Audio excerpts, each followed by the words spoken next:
시청자 여러분 안녕하십니까? 한 주간의 한의사회 주요 뉴스를 정리해드리는 KBN 뉴스 주간 브리핑입니다.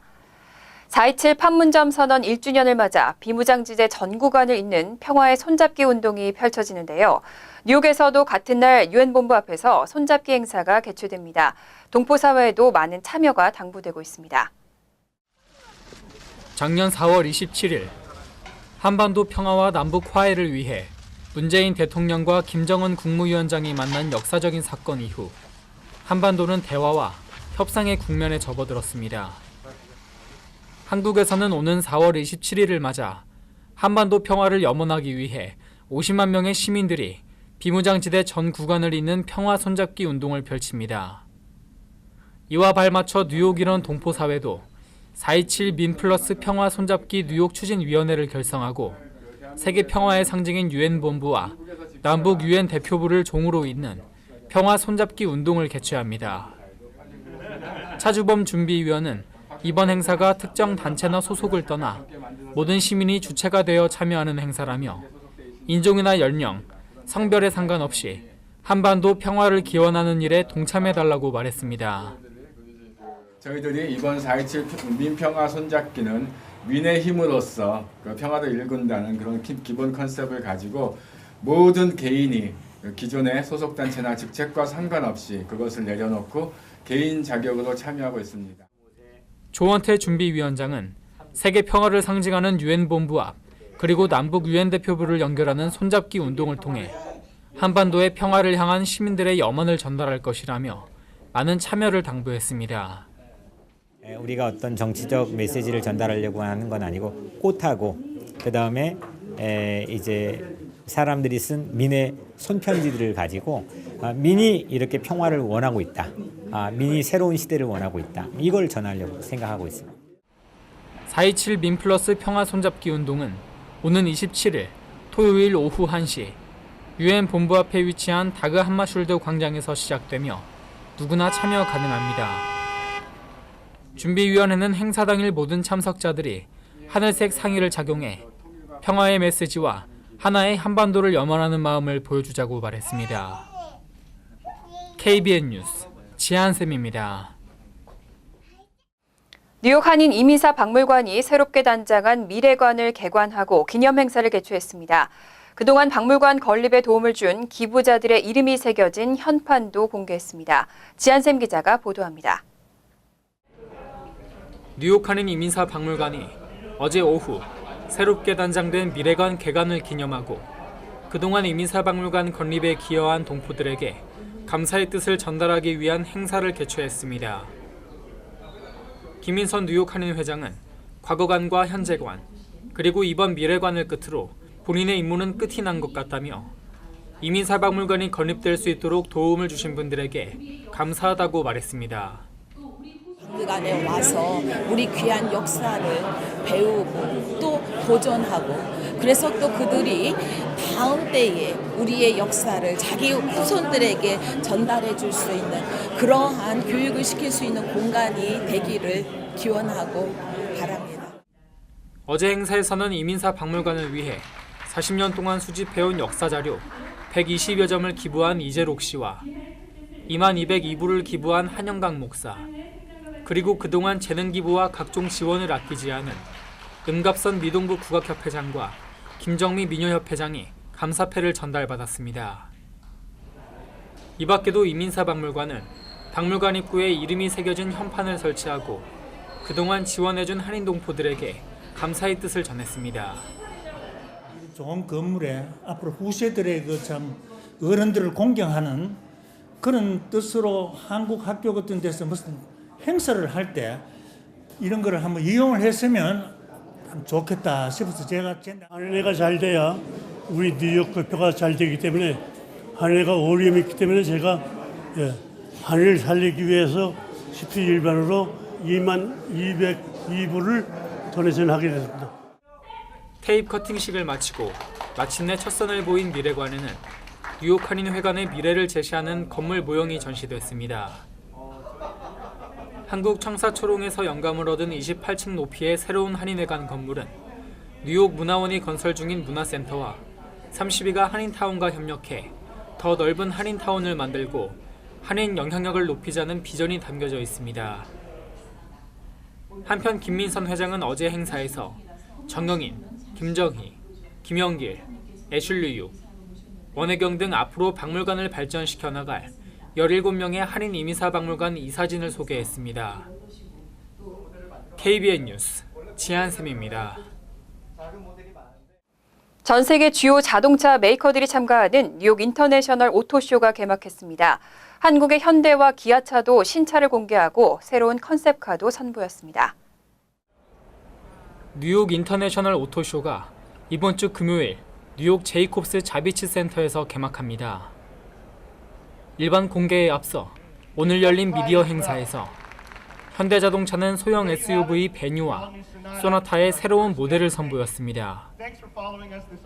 베뉴는 올 하반기에 출시될 예정인 엔트리급 소형 SUV로 현대의 SUV 라인 중에서도 가장 작은 모델입니다.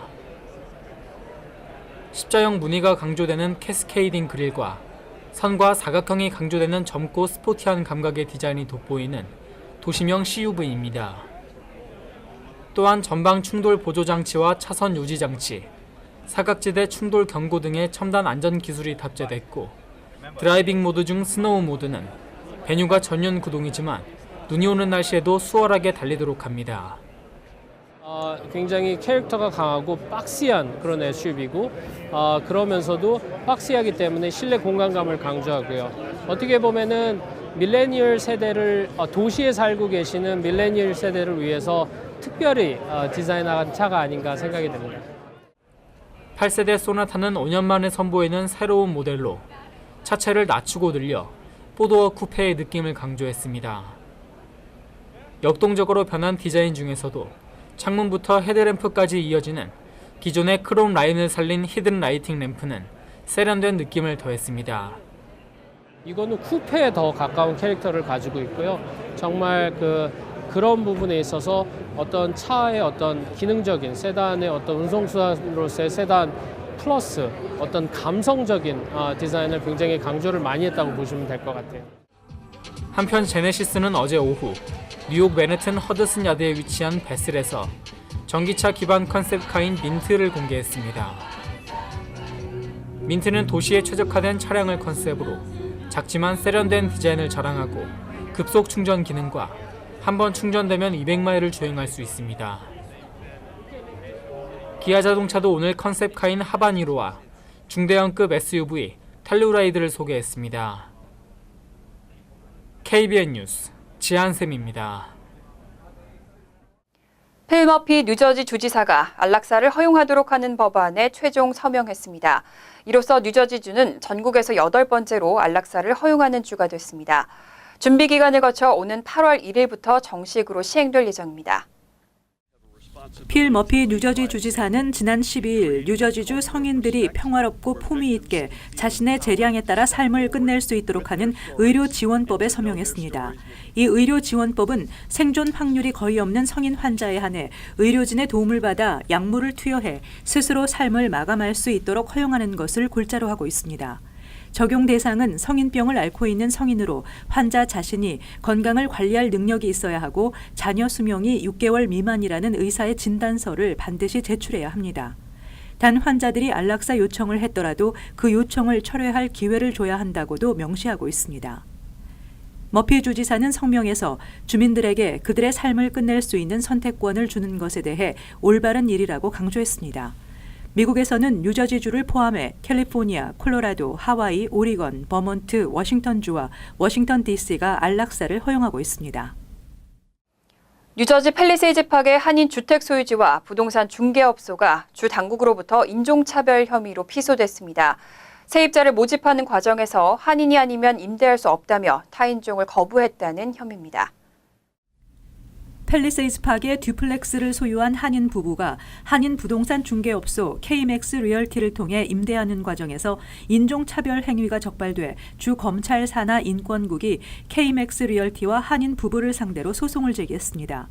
뉴저지 주 검찰에 따르면 KMX 리얼티가 올려놓은 매물을 보고 한 고객이 관심을 보였지만 리얼티 측이 연락을 하지 않았고 이 고객은 다른 부동산 중개업소를 수소문해 해당 매물을 본 뒤 맘에 들어 계약하려고 하자 집주인이 한인이 아니면 임대를 할 수 없다며 거부했다는 말을 전해 들었습니다. 거비어 싱 그레왈 주 검찰총장은 이와 관련해 뉴저지주에서는 인종이나 출신 국가에 따라 세입자를 차별할 수 없다는 것이 법으로 명확히 규정돼 있다며 부동산 중개업소는 어떠한 이유라도 세입자를 차별하는 행위에 개입하거나 협조할 수 없다고 강조했습니다. 연방주택국은 현재 뉴저지주 인권국과 공조해 이번 사안에 대해 조사 중입니다. 뉴저지주 차별금지법에는 인종, 출신 국가, 신분, 연령, 성별, 종교 등을 근거로 차별하는 것은 불법으로 규정하고 있습니다. 지난 14일 한인 3명이 탑승했던 경비행기가 주택가에 추락하는 사고가 발생했습니다. 다행히 비행기가 주택 앞 전선에 걸리면서 인명피해는 없었습니다. 플러싱에 거주하는 한인 김동일 씨가 조종하고 한국에서 방문 중인 나홍주, 정점우 씨가 탑승하고 있던 경비행기가 롱알랜드 벨리스트림의 한 주택 앞마당에 추락했다고 뉴스데이가 어제 보도했습니다. 추락한 비행기는 주택 앞 전선에 걸려 다행히 땅과 충돌을 피해 한인 3명 모두 큰 부상이 없었습니다. 이 비행기는 김 씨가 롱알랜드 파밍데일에 있는 리퍼블릭 공항에서 렌트해 나이아가라를 방문하고 돌아와 리퍼블릭 공항에 4번의 착륙 시도를 했지만 짙은 안개로 방향 감각을 잃어 실패한 것으로 알려졌습니다. 이후 JFK 공항으로 가도록 안내를 받았지만 또 착륙을 하지 못했으며 결국 연료 고갈로 JFK에서 약 2마일 떨어진 주거 지역으로 추락한 것입니다. 리퍼블릭 공항 측은 사고가 발생한 14일 안개가 자욱해 비행 경력이 긴 조종사들도 운행을 꺼리는 최악의 조건이었다며 나이아가라에서 이륙할 당시부터 롱알랜드의 기상 조건을 알 수 있었을 텐데 무모한 비행이었다고 지적했습니다. 뉴저지의 어린이 중 3분의 1은 건강보험에 가입하지 않은 것으로 나타났습니다. 주 당국이 서류 미비자를 포함한 주 내 모든 어린이들에게 건강보험 혜택을 주는 법안을 추진하고 있습니다. 주 상원 보건위원회 조셉 바이텔 위원장과 주 하원 이번 로페스 의원은 저소득층 아이들이 보험 혜택을 제대로 받지 못해 아픈 경우가 많다며 서류 미비자 가정의 아이들도 포함하는 건강보험 혜택 법안을 마련 중이라고 밝혔습니다. 또 건강보험이 없는 이들에게 혜택을 주기 위해 주정부를 비롯해 로컬 정부와 각 지역 단체들이 나서야 한다고 강조했습니다. 현재 추진되는 법안은 저소득층 어린이들에게 보험료를 면제해 주도록 하며 저소득층이 아닌 일반 가정도 보험료를 내면 뉴저지주 메디케이드 프로그램인 패밀리 케어에 가입을 허용하며 현재 가입 90일 이후 시작되는 건강보험 적용을 가입 후 즉시 혜택을 받는 것으로 변경하는 내용입니다. 최근 발표된 조사 보고서에 따르면 뉴저지주의 약 200만 명의 어린이 중 7만 8천여 명이 건강보험에 가입하지 않았으며 주 내 전체 어린이의 3.5%가 충분하지 못한 건강보험을 가지고 있는 것으로 알려졌습니다. 인종별로는 흑인 5.1%, 히스패닉 6.3%의 어린이가 건강보험 혜택을 받지 못하고 있습니다. 또 많은 이민자 가정의 경우 건강보험이 없으며 미국 시민이 아닌 이민자의 자녀 15만여 명이 건강보험이 없는 것으로 파악되고 있습니다. 한편 바이텔 의원이 추진 중인 법안은 아직 초기 단계로 충분한 검토 후에 주의회 소관위원회에 제출될 수 있을 것으로 보입니다. 홍역 확산 사태가 이어지면서 백신 강제 접종 명령 등 각종 대책들이 나오고 있는데요. 뉴욕 라클랜드 카운티는 홍역에 노출된 백신 미접종자에게 공공장소 출입을 최대 3주까지 금지하겠다고 명령했습니다. 초정통파 유대교도들이 많이 사는 라클랜드 카운티는 많은 사람이 유대교 회당에 모이는 6월절의 시작을 사흘 앞두고 백신 미접종자 공공장소 출입 금지 명령을 내렸습니다. 작년 10월 이후 뉴욕 지역 홍역 환자 수는 뉴욕시가 329명, 라클랜드 카운티는 184명입니다. 뉴욕시는 지난 9일 백신 접종 의무화 조치를 한 후 백신 접종과 출석 기록을 제출하지 않은 한 유대인 사립 유치원을 폐소했습니다. 빌 드블라지오 뉴욕시장은 아이들을 보호하는 것이며 임산부와 치료를 받고 있는 환자, 건강 상태가 좋지 않은 노인 등 일부 성인을 보호하는 것이라며 홍역은 매우 심각하다고 배경을 설명했습니다. 그러나 일부 학부모들은 백신 접종 의무화는 헌법과 뉴욕주 법에 따른 시민 권리를 침해하는 임의적이고 변덕스러운 조치라고 주장하며 소송을 제기했지만 법원은 판단을 유보했습니다. 소송 원고들은 백신이 심각한 부작용을 초래할 수 있다고 주장하고 있지만 의학 전문가들은 그 같은 주장을 일축하고 백신의 안전성을 강조하고 있습니다. 이민국의 주요 이민 서류 심사가 갈수록 까다로워지고 있습니다. 서류 처리 지연 사태가 장기화되면서 적체 이민 서류가 오바마 행정부 시절에 비해 2배 이상 늘었는데요. 이민 서류 대기 기간이 최대 4배까지 지연되면서 우려의 목소리가 커지고 있습니다. KBN 뉴스 주간 브리핑 여기서 마칩니다. 시청해주신 여러분 고맙습니다.